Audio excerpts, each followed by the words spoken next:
Hi everyone. So in this video today I want to talk about two things about the Polestar 4. Firstly, I'm going to talk a bit about the ride and the handling in the car. I've done 340 miles now, so I'm getting to know it fairly well. This is going to be a drive that isn't particularly far. It's about 40 minutes I think total, but it's mainly across B roads in the UK. So those are the type of roads that are connecting sort of villages and towns that often don't have a great road surface. They can be quite bumpy, quite rough with a lot of potholes.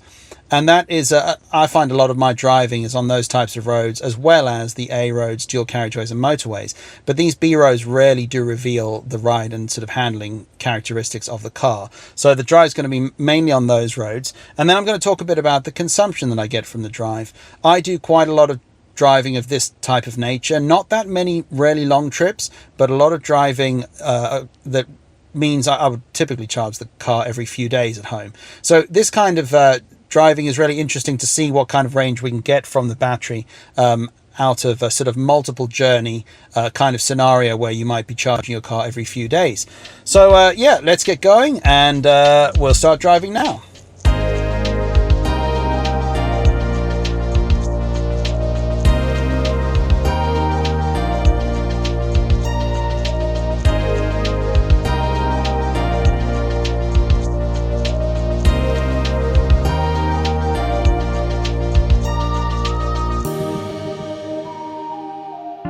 Okay, so I'm driving to my destination and I've fiddled around a little bit with the settings for the suspension on the car. You've got three options in the drive menu. They are standard, nimble and firm. And it's quite interesting driving on all of those three settings because at first I didn't really notice the difference, but there really is a noticeable difference, especially when the surface of the road is quite rough. The firm setting is probably very good if you're driving a lot on the motorway or on some of the busier roads and you're going around roundabouts fairly quickly. It's actually a lot like the Tesla Model Y. I think that's quite similar. The nimble though is so far my preference on this kind of a drive with a rougher road surface.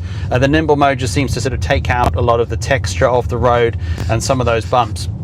It's quite interesting because we test drove the Polestar 3 with the air suspension, and I have to be honest, that was one of the most comfortable, smoothest cars I think I've ever driven. But it felt slightly odd compared to something like this, like almost as if I don't know, it didn't have the most sort of sporty or engaging kind of feel to driving it. But the Polestar 4 is like a very different kind of car in that sense. I really like the way that the suspension is configured to smooth out the road but still keep that really engaged kind of sporty feel to the handling. So yeah, I've got to say it is a huge improvement over something like the Tesla Model Y. For me, bearing in mind the version that I had was a couple of years old, so it was I think it must have been the 2023 model. Similar probably to the Polestar 2 in terms of its handling, but I'd say it's nicer. The fact that you can choose those suspension setups is quite a big bonus. Something to bear in mind though is that is not available on every single version of the car, so you've got to have the right version of the Polestar 4 that will allow you to adjust your suspension that's specific to those dampers.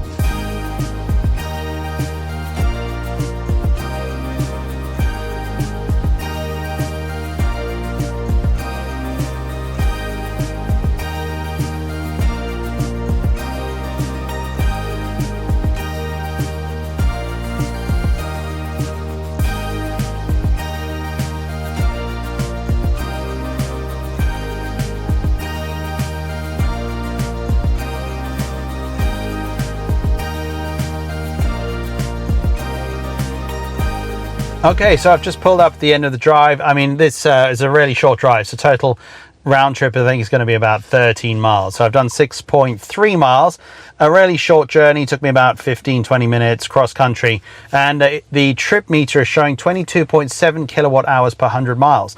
So that is pretty efficient really. That's looking at something like close to 4 miles per kilowatt hour, giving a potential range of up to 400 miles in the car. But we'll see what it's like when we get back, because these types of journeys are only representative when you really do the whole round trip, because it could have been a downhill kind of elevation change to get here. But yeah, as I said earlier about the handling and the general ride comfort, it's great for these types of drives. The UK has some very unforgiving roads in some parts, and I think people's assessment of cars often changes depending on the style of driving. If you mainly drive in the city or on the motorway or dual carriageway, you can get away with a car that's got a very firm suspension, something like the Tesla Model Y that isn't that forgiving. But when you find yourself driving on these kinds of countryside roads that connect villages and towns that are a lot rougher with a poor road surface, having something that is a little bit more comfortable really does make a difference. So let's you know, I've got a few things I need to do here, then I'll head back home and we'll see what the total consumption is when I get there.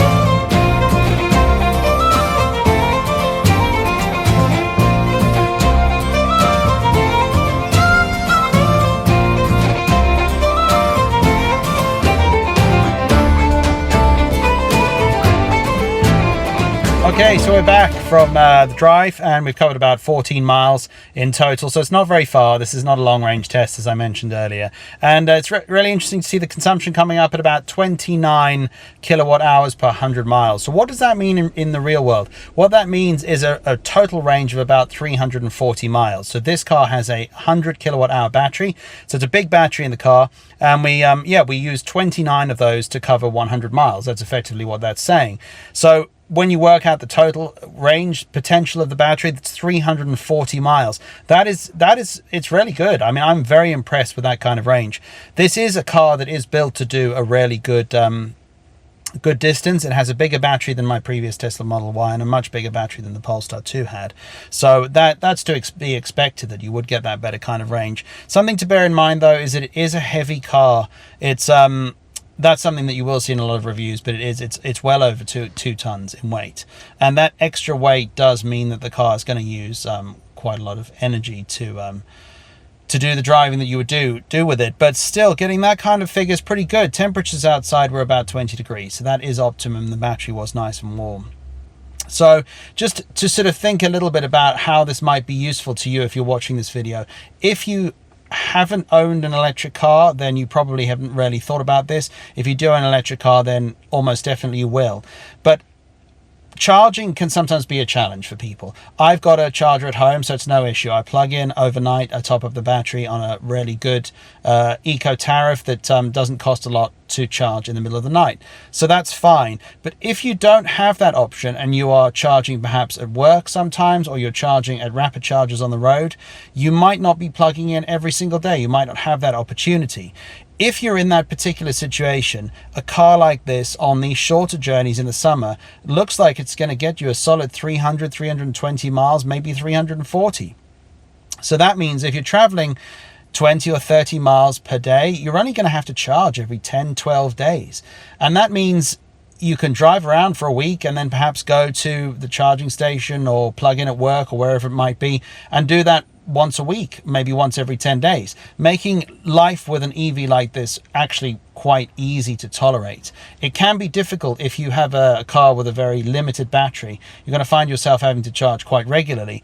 But a big battery like this and really good consumption is something that's great to have, especially if you don't have the opportunity to charge at home very easily. How does it compare to the Tesla? Well, to be honest, the Tesla figures are very, very good. In most of the driving that I did, I was getting above 3 miles per kilowatt hour, and sometimes up to 4. I think Tesla really do win when it comes to consumption. I don't think the Polestar is going to quite reach the same levels, the Polestar 4, at least from the first few hundred miles, it's felt that way. But again, does it really matter? No, I don't. Personally, I don't think it does, because the battery is so big. If you can get 300 miles out of this car, I think that's fantastic.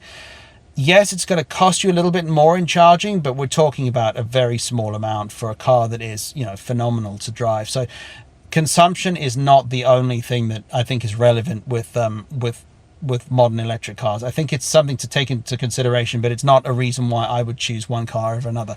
So yeah, I'm very happy with that. Short range test, about 340 miles. And again, I spoke a little bit earlier about the comfort and the general ride and handling of the car, which I think is fantastic. So I hope you found this video useful, and I'll be back again very soon with another one. Thank you.